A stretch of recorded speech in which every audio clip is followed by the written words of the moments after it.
Well, friends, what a privilege it is for me to introduce our next speaker. He's been described as the one-man global content provider, a modern-day Jeremiah. And it's been a while since I've read Jeremiah, but a modern-day Jeremiah. A human sandblaster, the funniest writer now living. Of course, I'm talking about Mark Steyn. Friends, you know he's the best-selling author who writes on politics and war, art and culture. And with an international following, Mark serves as National Review's Happy Warrior, and he opines in a weekly political column which can be read in Investor's Business Daily, the Washington Times, and publications as far away as New Zealand. And no doubt you've also heard him on the radio, where he often fills in for Rush Limbaugh. The news of his trials and tribulations with the Ontario Human Rights Commission regarding his article, "The Future Belongs to Islam," is well known. And friends, he knows how to stir the pot, doesn't he? I mean, you gotta love a guy who on his own website puts up the cranky stuff that everybody says about him. The arrogance of Mark Steyn knows no bounds. A Canadian warmonger, insufferable. Yes, these are on his website. And that was the clean stuff, yes, appropriate for the G rating of the Western Conservative Summit. Mark's latest work, After America, covers budgets to borders, diversity to disease, manufacturing to manhood. In it, he provides a glimpse of the post-American world. As Ann Coulter says, only Mark Steyn can write about the decline of America and leave you laughing. Friends, get ready to laugh and hold on tight. Please join me in welcoming Mark Steyn.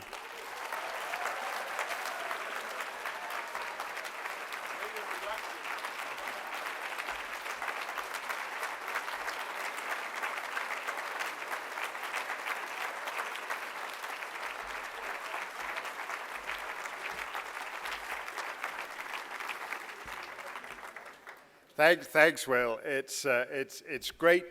It's great to be here, and I've had a great time at Bob's table. He didn't try to sell me too hard on Mitt Romney. I'm not going to endorse anyone tonight, although I like this guy. What was he called? Herman Steyn, who's speaking tomorrow. That's good.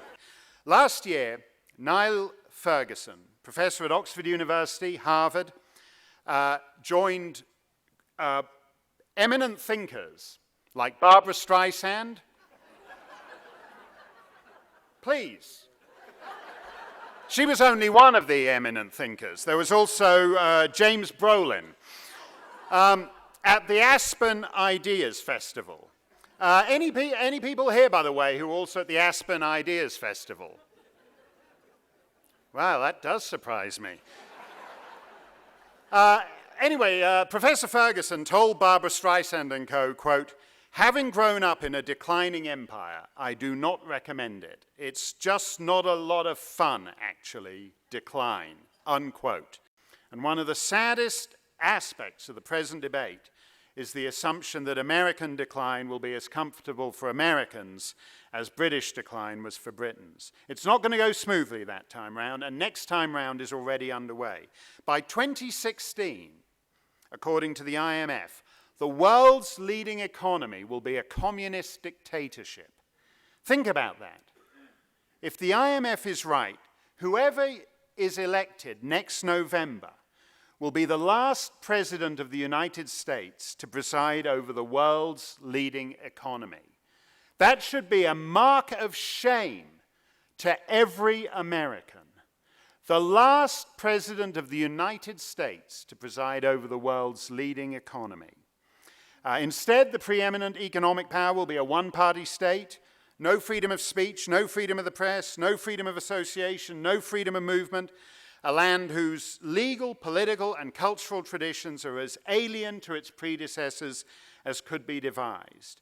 And it will not merely mark the end of a 2-century Anglophone dominance, but even more civilizationally startling, unlike the Americans and the British and the Dutch and the Italians before them, the leading economic power will be a country that doesn't even use the Roman alphabet.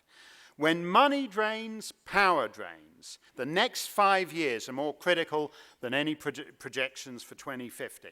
But I'll give you one anyway, just because the CBO spends millions of dollars producing these numbers. According to CBO projections, by 2055, interest payments on the debt will exceed federal revenues. I don't know whether that's true, but if it is, I don't think we'll need to worry about a, quote, government of the United States at that stage. By 1788, Louis XVI's government in France was spending a mere 60% of revenues on debt service, and we know how that worked out for the French monarchy shortly thereafter. It starts with the money. It always does, but it doesn't stop there. It never does.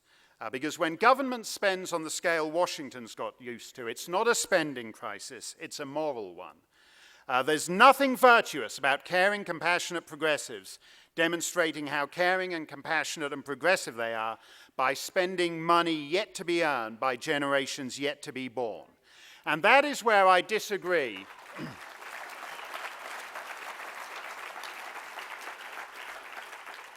You know, fiscal conservatives, so-called, often miss this point. It's not a green eye shade issue.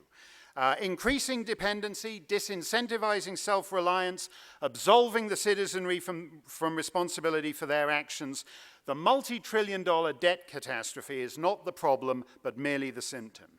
And so I disagree somewhat with colleagues such as Mitch Daniels and other distinguished figures. It's not just about balancing the books. These are structural and moral questions. We talk about the credit bubble. It's not difficult. Credit depends on trust, and trust presupposes responsibility. So if you have a credit boom in an age that has all but abolished personal responsibility, it's not hard to figure how it's going to end.